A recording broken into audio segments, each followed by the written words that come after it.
말씀은 사무엘상 6장 19절에서 7장 2절까지 보겠습니다.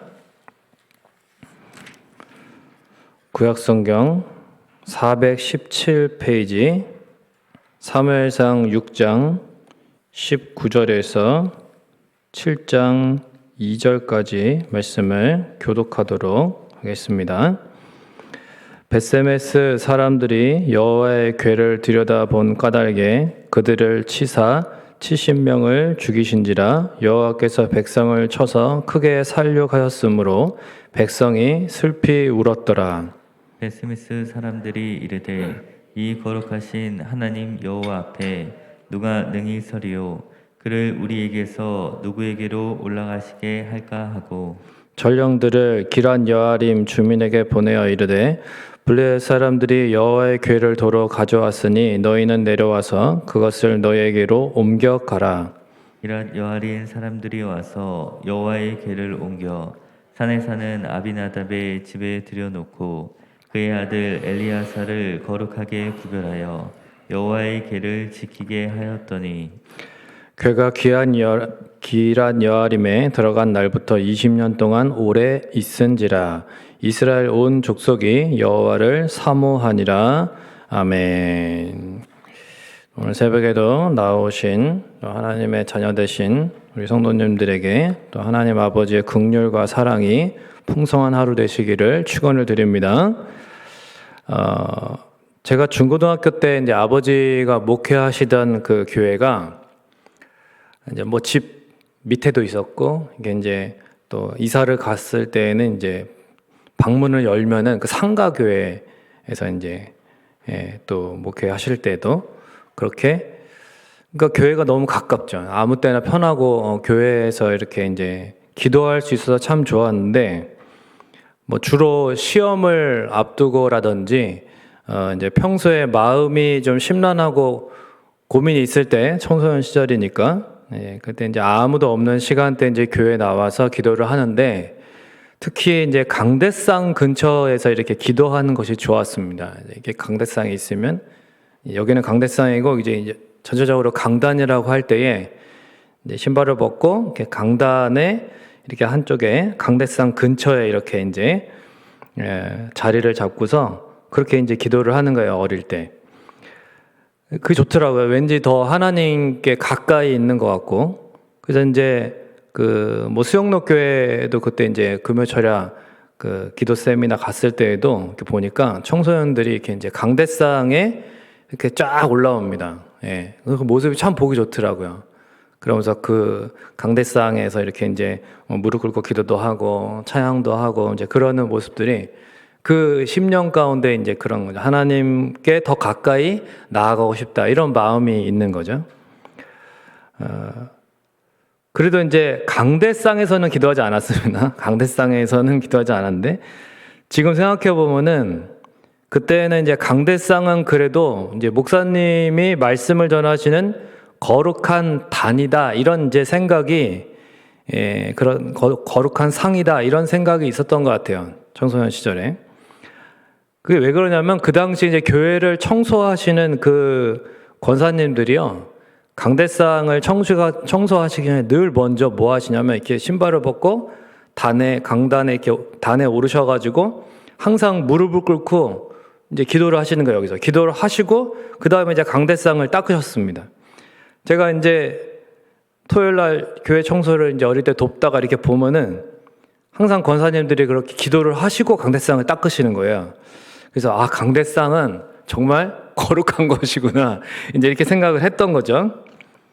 한 번은 이제 그 교회 주일학교 어린아이가 이제 신발을 신고서 이 강단에 이제 막 올라서 막 뛰고 이러는 거를 제가 봐서 그러면 안 된다, 이제 잘 얘기를 했는데, 그 아이 엄마가 이제 이렇게 이제 그때 주일날이었으니까 이제 이렇게 교회 이제 예배 끝나고 그 중간 시간에 이렇게 있다가 한 아이 엄마가 이제 저한테 왜 애한테 뭐라 그러냐 그러면서 막 화를 내셨어요. 그건 이제 그 교회 나온 지 얼마 안 되신 분이었는데, 뭐 아이가 그럴 수도 있지, 뭐 대단하다고, 뭐 강대상이 뭐 대단하다고 막 이러면서 그렇게 이제 얘기를 하시더라고요. 물론 이제 강대상 자체가 뭐 대단한 이제 성물은 아닙니다. 예. 제가 이제 신학을 전공하고 이렇게 이제 말씀을 보다 보니까 이것 자체가, 이 강대상 자체가 거룩한 것은 아니라는 것은 알게 됐지만, 그러나 오히려 하나님이 보시기에는 뭐 신학적으로 잘 몰라도 그 강대상을 정성껏 청소하시면서 그 하시기 전에 그렇게 하나님 앞에 자신을 돌아보며 기도하시는 그런 권사님들이 그 강단에 막 자기 아이가 신발 신고 막 뛰어다니는데도 그냥 뭐라 하지 말라는 그런 자기 아이만 두둔하는 엄마보다 더 하나님을 존중히 여기시는 것으로, 그렇게 존중히 여기는 것으로 보시지는 않았을까, 그런 생각이 듭니다. 오늘 본문 19절에 보면 여호와께서 이 벳세메스 백성을 쳐서 크게 살육하셨다고 기록되어 있습니다. 근데 왜 이런 일이 생겼는가 할 때, 이미 모세 오경 율법의 가운데 이제 민수기 4장에 보면 금하셨습니다. 그러니까 그 언약궤를 그렇게 쳐다보지 않도록, 그리고 항상 덮어서 이제 이동하고 이렇게 할 수 있도록, 그래서 함부로 법궤를 들여다보면 안 되는 것인데, 이제 이 벳세메스 사람들이 그 금하신 그 율법을 어기고 이제 함부로 법궤를 들여다본 거죠. 그러니까 그만큼 하나님을 함부로 대한 것이고, 이 말씀에 대한 무지와 불순종으로 인해서 이제 하나님께서 일벌백계 하신 것입니다. 그 사건을 그냥 그대로 놔두면 앞으로 뭐 다시 하나님의 법궤가 돌아온 이후에도 계속적으로 하나님을 존중히 여기지 않는 그러한 태도가 용납될 수 있기 때문에 그런 부분들을 일벌백계 하신 거죠. 그리고 이제 이렇게 이 벳세메스 사람들이 얘기를 합니다. 이 거룩하신 하나님 여호와 앞에 누가 능히 서리요? 거룩하신 하나님을 함부로 대한 것에 대한 회개가 없이 그저 슬피 울기만 하면서 두려워하는 겁니다. 그러다가 이제 전령들을 기란 여아림으로 보내서 법궤를 좀 가져가라. 우리는 감당할 수 없다. 이제 이렇게 합니다. 이들이 누구입니까? 이 벳세메스 사람들은 이스라엘 백성입니다. 하나님의 백성들이에요. 그런데 블레셋 사람들과 다름없는 참 안타까운 모습이라는 거죠.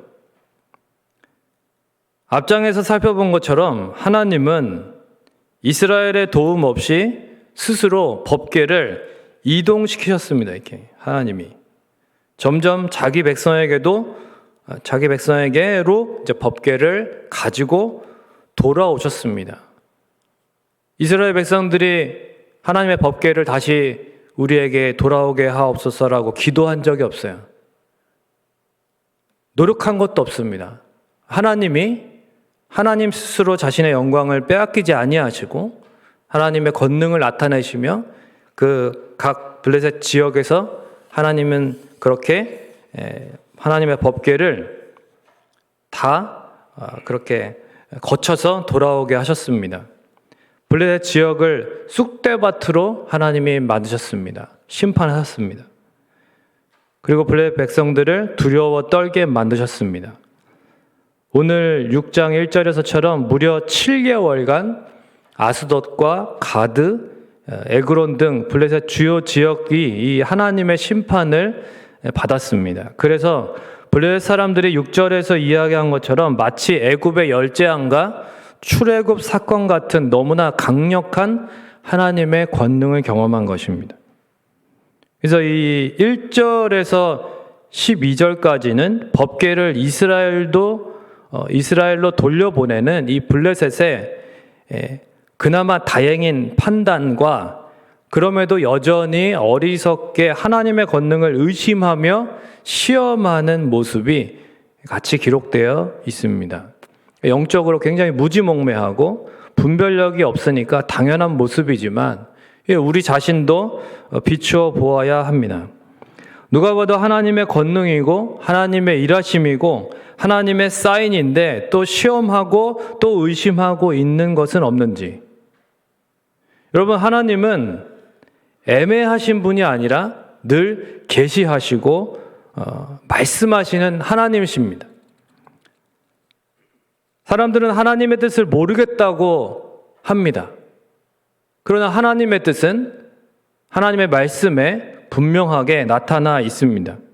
매일 이 강단을 통해 또한 우리 손에 하나씩 들려주신 이 신구약 성경을 통해 주시는 하나님의 말씀을 말씀하옵소서 주의 종이 듣겠나이다 라는 마음으로 늘 중히 여기며 붙들고 기도할 때에 반드시 깨닫게 해주시고 분별할 수 있도록 도와주실 줄 믿으시기를 바랍니다. 그동안의 일련의 사건들을 좀 정리를 해보면 법궤를 부적처럼 여기면서 전장에 가지고 나갔다가 빼앗긴 것은 이스라엘이었지만 거룩한 용사이신 하나님은 이 블레셋 온 땅을 심판하셨고 누구의 도움 없이 스스로 승리하셔서 개선 장군처럼 이스라엘로 법궤를 가지고 전리품들과 함께 귀환하셨습니다. 그리고 그런 하나님을 감히 함부로 대하며 여전히 존중히 여기지 않는 이 벳세메스 사람들을 징계하심으로써 자신의 영광과 존귀와 위엄을 드러내셨다는 것입니다. 이러한 하나님의 영광과 존귀와 위엄 앞에 그 누가 능히 설 수 있겠습니까? 우리가 읽은 7장 1절과 2절에 그 답이 있습니다. 아비나답의 아들 엘리아살이 거룩하게 구별되어 하나님 앞에 세워졌음을 기록하고 있습니다. 그동안 법궤와 관련하여서 일련의 사건들을 듣고 기란 여아림 사람들은 하나님 앞에서 철저히 거룩하게 구별된 마음과 행동으로 엘리아살을 세워서 하나님의 궤를 지키게 했습니다.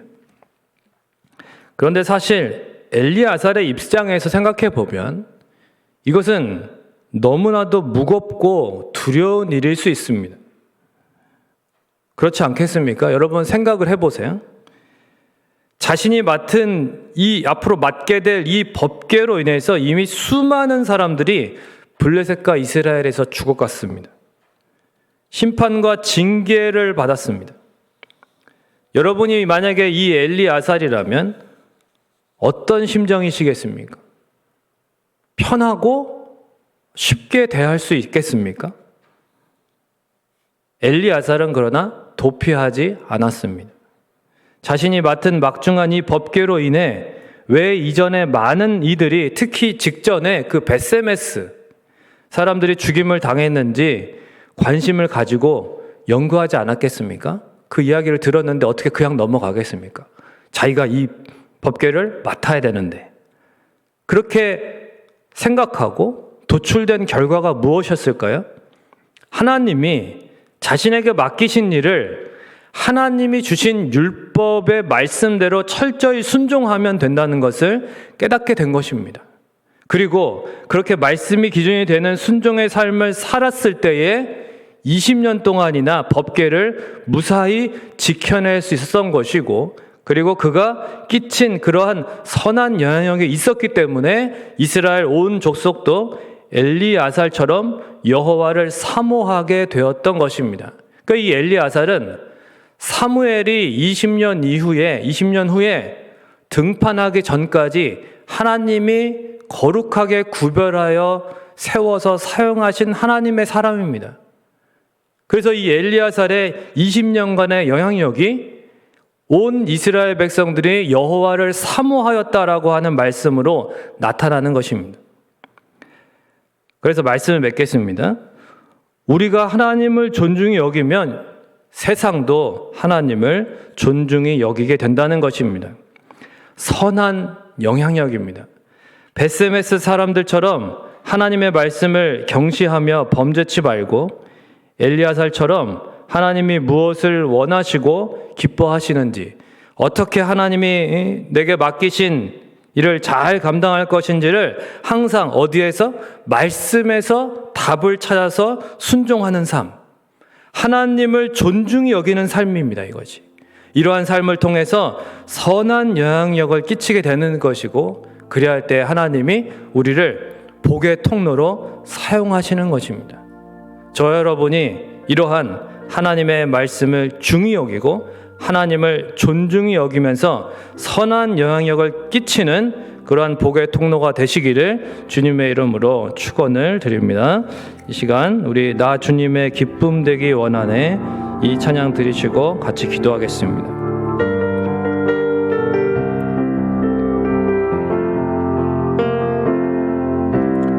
나 주님의 기쁨 되기 원하네 내 마음을 새롭게 하소서 새 부대가 되게 하여 주사 주님의 빛 비추게 하소서 내가 원하는